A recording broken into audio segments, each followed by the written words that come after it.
A powerful CEO watched in disbelief as a nanny solved a $300 million crisis in seconds. His next move stunned the entire company. Before we dive into the story, leave a comment below. Which city are you watching from?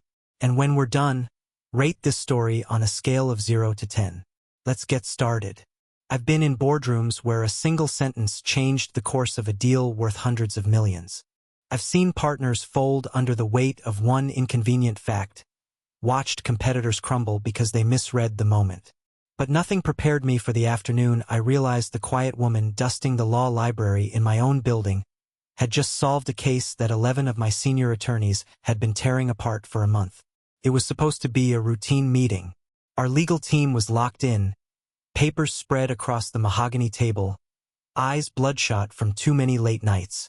We were up against a contract dispute so dense that even my most aggressive litigator looked like he'd given up on breathing through his nose. I stood at the head of the table, hands on the back of my chair, scanning the language for the 100th time, when a voice from the far corner broke through the static. "Clause 17 doesn't apply," she said. At first I thought I'd imagined it, but the heads around me turned toward the shelves, where the cleaning cart stood between the history section and corporate archives. She was there. Navy sweater, hair tied back, no makeup, eyes fixed on the page she just passed with her duster still in hand. The room went still. "Excuse me?" I asked. She stepped forward slowly, glancing at the papers spread out before us. Clause 17 references a sub-licensing condition that's only enforceable if the original trademark wasn't renewed in the last 5 years. According to public records, it lapsed 2 years ago. The rest of your argument collapses if you don't start there. The lead counsel frowned. "That's not in any of our filings. It's in the USPTO database," she said simply, as though she were commenting on the weather. "It's public. You just have to look in the right place." I felt the weight shift in the room.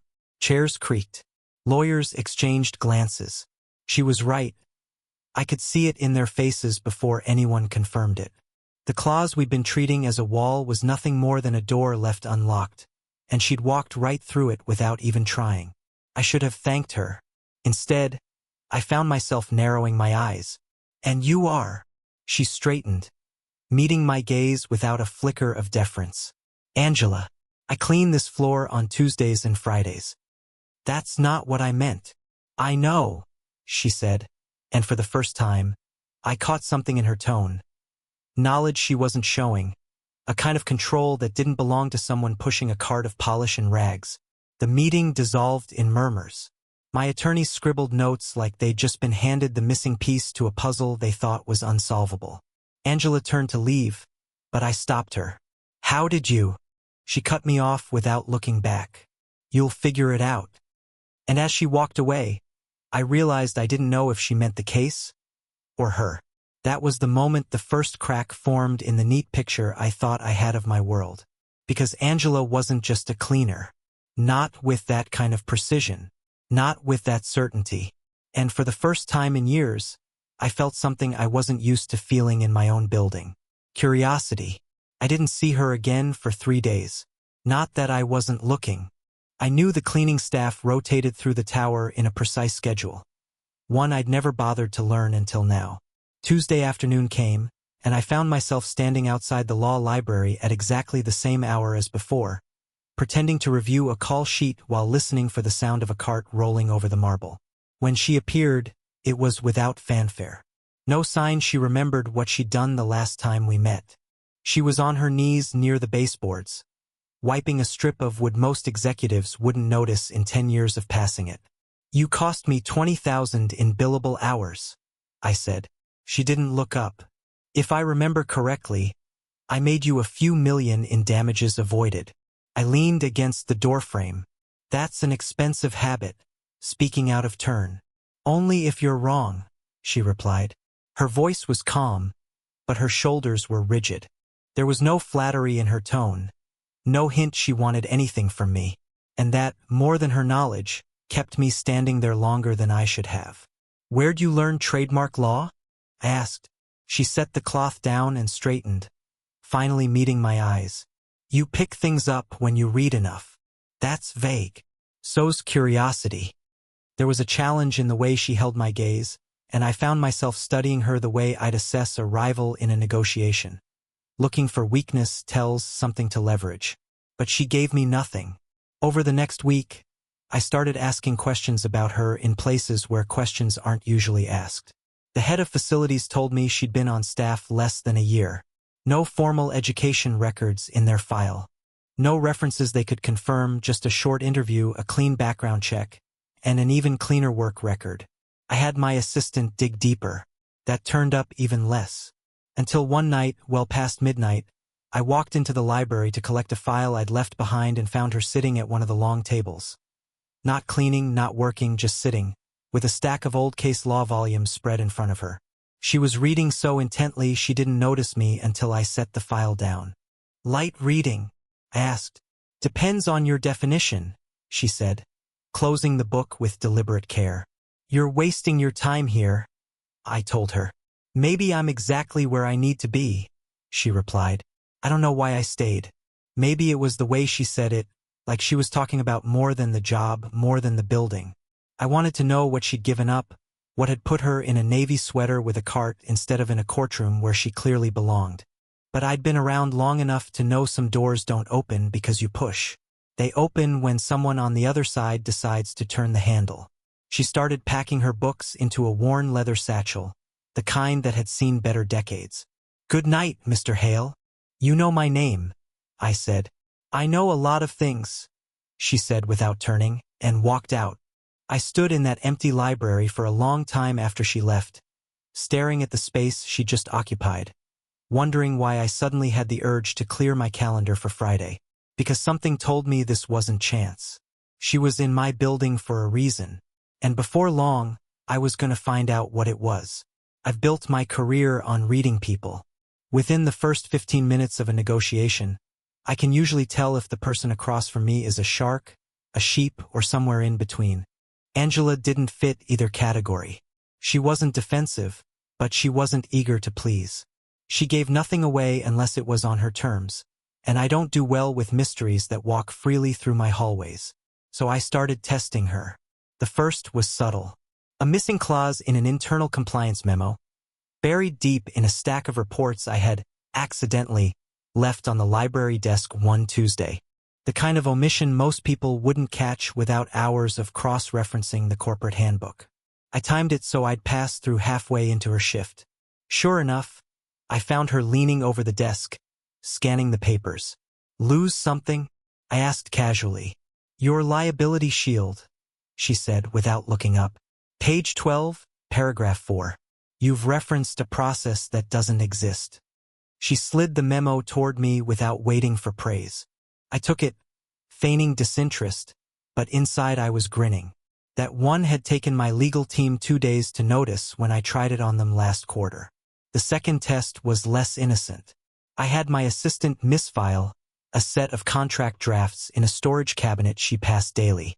Every page was in order except one which contained a deliberate error in a pricing structure that, if signed, would have cost us 7 figures. I waited a week. No mention. Then, the following Friday, a plain white envelope appeared on my desk. No note, just the corrected page, marked in neat red ink, with a sticky tab pointing to the line. No signature, but I didn't need one. By the third test, I stopped pretending this was about the work. I wanted to see how far she'd let me push before she confronted me directly. This time, I left a technical proposal in the break room, one riddled with jargon and a flaw so small it would only be obvious to someone who actually understood the engineering behind it. 3 days later, I found a yellow post-it on my office door. If you're going to bait me, try harder. It made me laugh, which is not a thing many people in my company have managed to do. That was the first time I realized she knew exactly what I was doing. She'd let me play my little games, not because she was falling for them, but because she was curious about how far I'd take it. One evening, I lingered in the library as she finished wiping down the tables. Why the notes? I asked. She shrugged. Easier than watching you pretend not to notice. I stepped closer. And what exactly do you think you've figured out about me? That you don't like loose ends, she said, and that you're not testing my cleaning skills. I studied her in the quiet for a moment. Maybe I'm testing your patience. Then you should know, she said, sliding her cart toward the door. I have more of it than you think. The door swung shut behind her, leaving me in the kind of silence that makes you aware of your own heartbeat. She wasn't just passing my tests. She was turning them around, making me wonder who was really in control here. I decided right then I'd change the rules for the next round. Because whatever Angela's story was, I wasn't done finding the edges of it. It was after 9 when I finally decided to stop circling her like a chess piece and just talk to her. Really talk. The building was nearly empty. Most of the staff had gone home hours ago, and the hum of the air vents was the only sound in the hallway. I found her in the library again, this time reorganizing the case law section by hand, stacking the heavy volumes on a cart with deliberate care. Angela, I said, and my tone was different. Less like a test, more like an invitation. She looked up, expression neutral. Mr. Hale. Sit with me, I said, gesturing toward one of the long oak tables. She hesitated only briefly before pulling out a chair across from me. I want to ask you something without you sidestepping, I began. Where did you learn what you know? She tilted her head slightly. What do you think I know? That a trademark lapse can dismantle a $1 million argument. That pricing structures can hide bleeding clauses. That an engineering proposal with one misaligned spec is a disaster waiting to happen. I leaned forward. That's not something you pick up in a break room chat. She was quiet for a moment, studying me. Then she said, I studied law. For years. Didn't finish. Why not? My father died. My mother got sick. I had a younger sister in high school. Somebody had to pay the bills. Her voice was steady, but the edges were sharp. Scholarships don't cover rent. I sat back, the weight of her words settling between us. So you quit. I adapted, she corrected. Took whatever work I could find. A clerk's desk, a warehouse line. You could have gone back. She met my gaze evenly. Life doesn't pause because you have a degree waiting. For a long moment, neither of us spoke. I realized I was looking at someone who had been forced to play on the hardest level of the game without a single safety net. And she was still here, calm, precise, unshaken. Doesn't it bother you? I asked finally. Knowing you could be somewhere else? Doing something else? What bothers me, she said slowly, is when people assume I'm worth less because of where I stand, or because of the work I do to stand there. Her words hit harder than I expected. I'd built my reputation on results, not sentiment.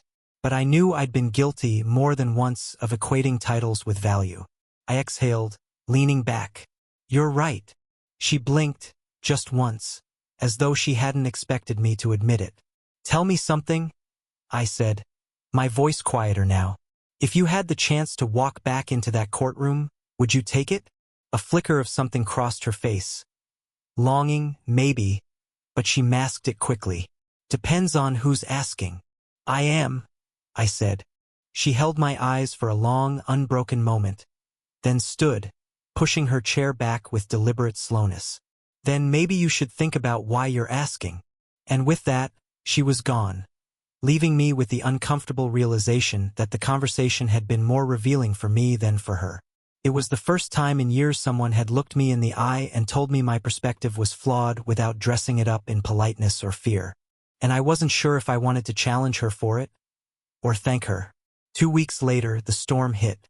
It was during a quarterly strategy meeting with our top clients, a high-stakes session where the smallest misstep could sour millions in contracts. I'd invited half the executive team, legal, finance, and, at my insistence, Angela. I told myself it was because she'd helped me catch errors in 2 separate proposals, but I knew the truth. I wanted the others to see what I'd seen. The meeting was halfway through when it happened. One of our senior partners, a man named Caldwell with too much hair gel and too little self-awareness, was presenting a logistics proposal. It was padded, flaw after flaw disguised under language so thick you could choke on it. I saw Angela glance down at the packet, her brow tightening just slightly. Then she raised her hand. Clause 12, she said evenly. The projected delivery schedules violate the compliance framework in the client's own bylaws. They'd be open to penalty fees before the first quarter closed. Caldwell froze, blinking like she'd spoken another language. Excuse me? You've proposed timelines that contradict Section 6 of their operational charter, she continued, flipping to the exact page. It's public record. Anyone could see it, including their auditors. A few of the clients shifted in their seats, whispering. Caldwell's face reddened. And who exactly are you? He asked, his voice dripping condescension. The catering staff? The words landed like a slap in the room. Laughter rippled from one side of the table. One of the junior execs smirked. Angela didn't flinch. I'm the one who just saved you from losing them as a client. The silence that followed was heavy, broken only by the sound of my chair sliding back. I stood, my gaze fixed on Caldwell. You'll apologize, I said, my voice low. He straightened, trying to recover his swagger. Sir, I didn't mean. You meant exactly what you said. I cut in, stepping closer. And you did it in front of people whose respect we earn by the way we treat others. Right now, you're telling them our culture is rotten. Is that what you want them to believe? Caldwell's jaw tightened, but he muttered, I'm sorry. Not to me. His eyes flicked to Angela. She didn't gloat, didn't smile. She just looked at him, calm and unshaken, until he managed, I'm sorry. Good, I said, turning back to the table. Now, as Angela just pointed out, this proposal won't work. Caldwell, you'll work with her to fix it before it leaves this building. And you'll follow her lead on the revisions. The shock in the room was almost tangible. I didn't care. I sat back down, and for the rest of the meeting, no one interrupted her again. When the clients left, a few of them approached me privately. One shook his head. You've got good people. Listen to them more. Angela was gone before I could say anything. I found her later, in the hallway outside the conference room, packing her bag. You didn't have to back me up, she said quietly. Yes, I replied. I did. For the first time since I'd met her, I saw the faintest hint of a smile. It wasn't gratitude, it was acknowledgement. And in that moment, I realized something dangerous. I wasn't just defending her because she was right. I was defending her because I couldn't stand to watch the room try to diminish her. The storm rolled in just after sunset.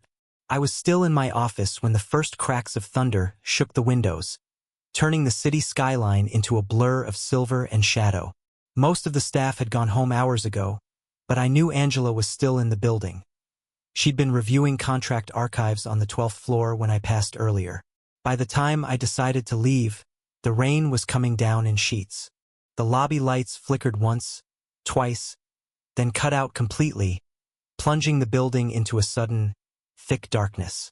Emergency lights clicked on a moment later, bathing the space in an eerie red glow. The security desk was unmanned. The guard must have gone to check the breakers. I took the stairs up to 12, my footsteps echoing. When I reached the archive room, I found her sitting cross-legged on the floor, a flashlight balanced on an open folder in her lap. She didn't look startled to see me, just glanced up and said, "Elevator's down. Whole grid's unstable," I said, stepping inside. "They're saying it'll be at least an hour before backup power is fully online." She went back to her reading. "Guess that means I have time to finish this." I hesitated at the door. "You're not even going to ask why I'm here?" She smirked faintly. "If you're here, you either need something or you can't sleep. Either way, I'm not surprised." I sank into the chair across from her. The rain battered the windows like a relentless drumbeat. For a while, we didn't speak, just sat in that dim, red-tinged quiet, the storm filling in the spaces between us. Then she closed the folder and looked at me directly. "Why do you do it?" "Do what?" "Work like the world will collapse if you leave a single thing unfinished." I leaned back, exhaling slowly. "Because once it almost did. I built everything I have on the ruins of something I lost, and I've been afraid of losing it again ever since." She studied me for a long moment. "What did you lose?" "My marriage." My company, temporarily at least. My father, all in the same year. I rebuilt, but the truth is, I've been afraid of stopping ever since. If I keep moving, maybe nothing can catch me. Her voice softened. That's not living, you know? That's hiding. I laughed quietly. You sound like someone who's been on the other side of it. I have, she said. When my mother got sick, I stopped everything for her. Felt like I lost myself in the process. When she was gone, I didn't know how to start again. So I stayed quiet. Took work no one noticed. It was safer that way. For a moment, the storm outside seemed to fade, replaced by the weight of what neither of us was saying. That the things we feared most weren't out there in the world. They were the pieces of ourselves we'd buried to survive it. Without thinking, I reached across the table, my fingers brushing hers. She didn't pull away. The contact was simple, almost accidental, but it carried more than I expected. Something steady, grounding, and frighteningly human. You don't have to stay quiet, I said. And you don't have to run, she replied. We sat like that until the lights came back on. When she finally stood to leave, there was no mention of what had just passed between us. No promises, no change in tone. But I felt it. Something had shifted, deep enough that it didn't need to be spoken. And as I watched her walk away, I realized I wasn't testing her anymore. She was testing me. It was barely past 8 when the first wave of calls hit my phone. 3 clients in a row, each with the same cold edge in their voice. Something was wrong with the Arcadia contract, the largest international supply agreement we'd landed in years. They were threatening to pull out. By the time I reached the office, the conference room looked like a war room. Department heads circled the table, speaking over each other, papers and laptops scattered in a chaotic sprawl. I scanned the room for answers and found none. Caldwell was pacing, sweating through his tie, muttering about unexpected compliance shifts. The head of operations kept repeating that the specs had been triple-checked, but his voice had that brittle tone of a man trying to convince himself. I picked up one of the printed schedules. Something about it felt off. Tell me the problem in one sentence, I demanded. Arcadia's claiming we breached on delivery capacity projections, Caldwell said, his voice cracking. If they're right, it's a breach worth $50 million in penalties. $50 million. Enough to shatter a quarter's profit, maybe sink the entire international expansion. I ran through the possibilities in my head, but the truth was, I wasn't seeing it. Not fast enough. And that admission that I couldn't see the path was rare enough to make my pulse spike. Then I remembered the only person in the building who could spot a flaw before the rest of us knew where to look. Where's Angela? I asked. Heads turned. A few smirked. Caldwell muttered, This isn't the time for. Find her, I said sharply. 10 minutes later, she walked in, still in her navy sweater, hair pulled back, carrying nothing but a legal pad. She didn't ask permission. She simply took the packet from my hand and began flipping through it. Silence fell as she scanned line after line, her brow furrowing slightly. After less than 5 minutes, she put the packet down. Your numbers are wrong. No, they've been vetted, Caldwell started. They're wrong, she repeated, her tone cutting clean through his. You've been using Arcadia's preliminary capacity codes from 2 years ago. Those codes were revised last quarter. The new ones include a clause that exempts penalty fees in case of supply chain disruptions within a specific time window. You're in that window right now. The room froze. That clause isn't in our contract, the head of operations said. It doesn't need to be, she replied. It's in Arcadia's own compliance charter.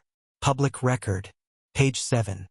I felt the shift in the air as everyone realized she'd just handed us the exit ramp. I grabbed my phone.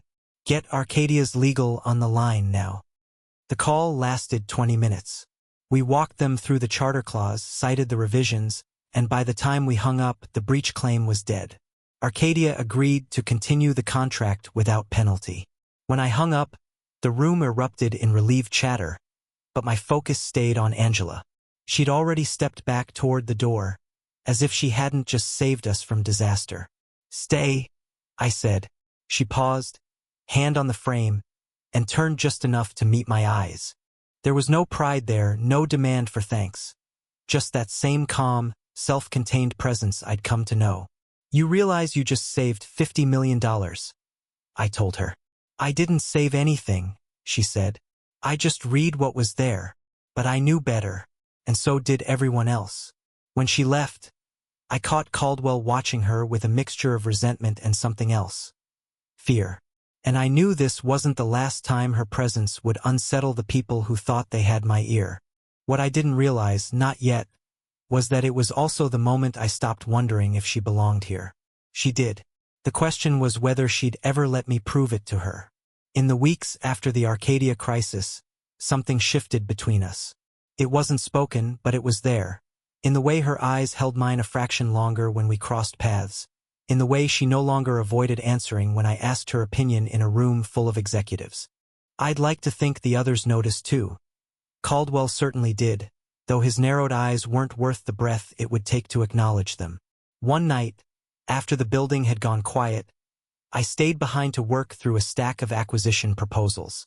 The storm from earlier in the evening had passed, leaving the city damp and glowing under streetlights. I was on my third coffee when I saw her through the glass wall of my office, walking toward the elevators with her satchel slung over her shoulder.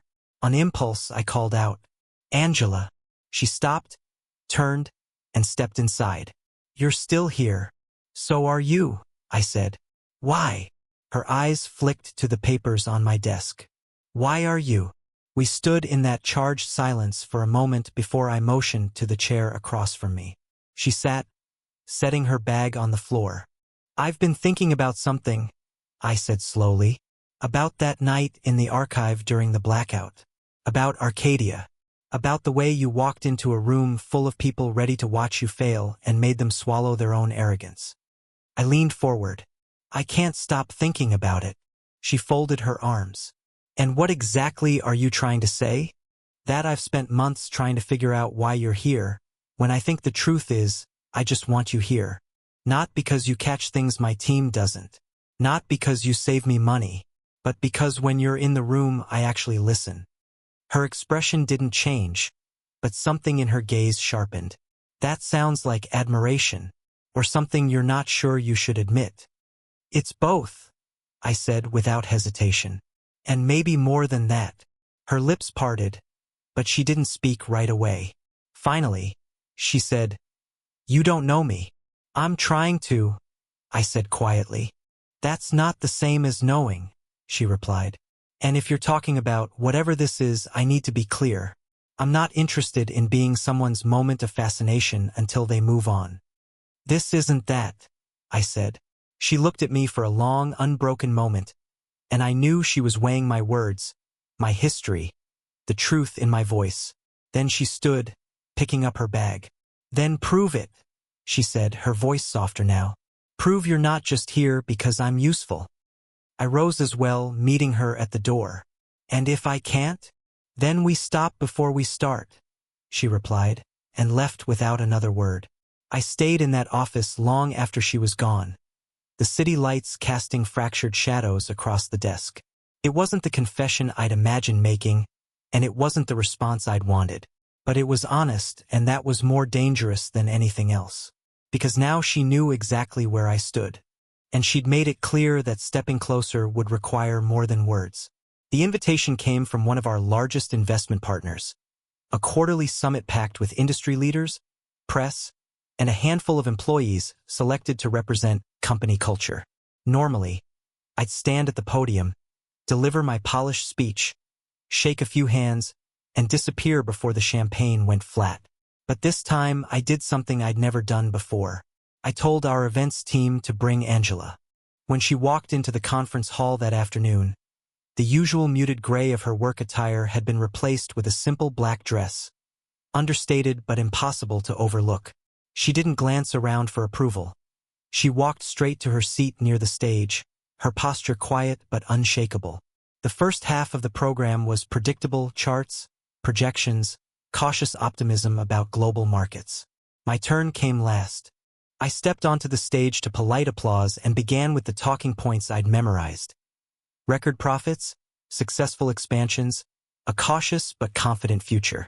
I could have stopped there, but I didn't. Instead, I set my notes aside. Before I close, I said, my voice carrying over the room, I want to acknowledge someone in this audience who's changed the way I see this company and myself. Heads turned. Cameras swiveled.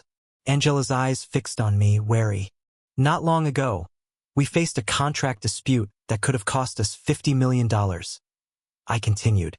The solution didn't come from a partner or a department head. It came from someone most of us had never heard speak in a meeting. Someone who wasn't even supposed to be in the room. The audience shifted, murmuring. Her name is Angela, I said, and she's sitting right there. I gestured toward her. In the months I've known her, she's reminded me that intelligence doesn't wear a title, that value doesn't come with a corner office, and that the smartest voice in the room might be the one we've been ignoring. The applause started small, then swelled until it filled the hall. Angela didn't stand, but I could see the tension in her shoulders ease just enough for her to look me in the eye without that guarded edge. When the noise faded, I went on. We talk about innovation, strategy, market share, but the truth is, a company is only as strong as the people who believe in it. And Angela? I hesitated, feeling the weight of what I was about to say, has made me believe in it again. It wasn't a declaration of love, not exactly. But it was as close as I'd ever come in public to admitting she'd become more than an employee to me. The rest of my remarks were a blur. When I stepped off the stage, the applause still echoing, she was waiting near the wings. You didn't have to do that, she said quietly. I know, I replied. I wanted to. She searched my face, as if trying to decide whether to be grateful or furious. You realize you just painted a target on my back with half the people in that room. Then I'll take the heat, I said. For a moment, neither of us moved. Then she nodded once and walked past me, her perfume a faint reminder of how close she'd been. As I watched her go, I realized I hadn't just made a statement to the audience. I'd made a promise to her. And promises, once spoken aloud, have a way of demanding to be kept. It was a Friday evening, the kind where the city's noise seemed to dull under a thin veil of early winter fog. I'd spent the week in back-to-back meetings, the kind that felt like they were draining more than they were building. But my mind hadn't been on the numbers. It had been on her. Every conversation since the summit had replayed in my head, not because of what she said, but because of the silences she left for me to fill. I'd asked her to meet me, not in my office, not in the library, but in the small rooftop garden above the building. She arrived in her usual understated way, no makeup, hair loosely tied back, the navy sweater that had somehow become part of my mental shorthand for her. The city lights glowed behind her like a blurred painting, and for a moment, I just stood there, trying to memorize it. You said this was important, she began, her tone neutral but her eyes searching. It is, I said, gesturing toward one of the benches. She didn't sit, and neither did I. I've been thinking about something you told me, I continued, that you didn't want to be someone's fascination, that you wanted to be valued for who you are, not what you can do for them. I don't think I understood how much that meant until I realized I can't imagine this place without you. Not the company, not the building, me. Her arms folded loosely, but she didn't interrupt. I don't know what I'm supposed to call this, I said. I only know I don't want it to be temporary. I don't want to keep finding excuses to see you in the library or pulling you into meetings just to hear you talk. I want you in my life because you want to be there, not because I've made it easy or useful for you. Her eyes softened slightly, though her voice stayed even. And what exactly are you proposing? That we try this, I said. Whatever this is, not as employer and employee, as partners, in life. Not marriage, unless you ever want that, but something that means we're choosing each other on purpose. She let out a quiet breath, the kind that wasn't quite a laugh but wasn't disbelief either. And if I say no, then I'll let you walk away. No questions, no retaliation, just regret I'll have to live with. The fog swirled between us for a moment, the city humming faintly below. Finally, she stepped closer, close enough that I could see the fine lines at the corners of her eyes, the steady focus that had unnerved me the first day we met. "I'll say yes," she said softly. "But on my terms. I keep my independence. I keep the right to call you out when you're wrong. And I keep my life outside of yours." I smiled, not because it was a concession, but because it was exactly what I'd hoped she'd demand. "Deal." Her hand found mine, not tentative, not testing. Just there. Present. We stood like that for a long while, watching the city breathe beneath us. Eventually, she pulled back, her voice lighter now. "If this goes badly, you're buying me dinner every Friday until I forgive you." "That's the easiest clause I've ever agreed to," I said. When she left, I stayed on the rooftop, letting the cold sink into my coat. It didn't feel like a fairy tale ending, and I didn't want it to. This wasn't about rescue or reinvention. It was about recognition, seeing someone for exactly who they are and deciding that's enough. Later that night, I called my sister, something I hadn't done in weeks. She asked how I was. I said, "I finally stopped running."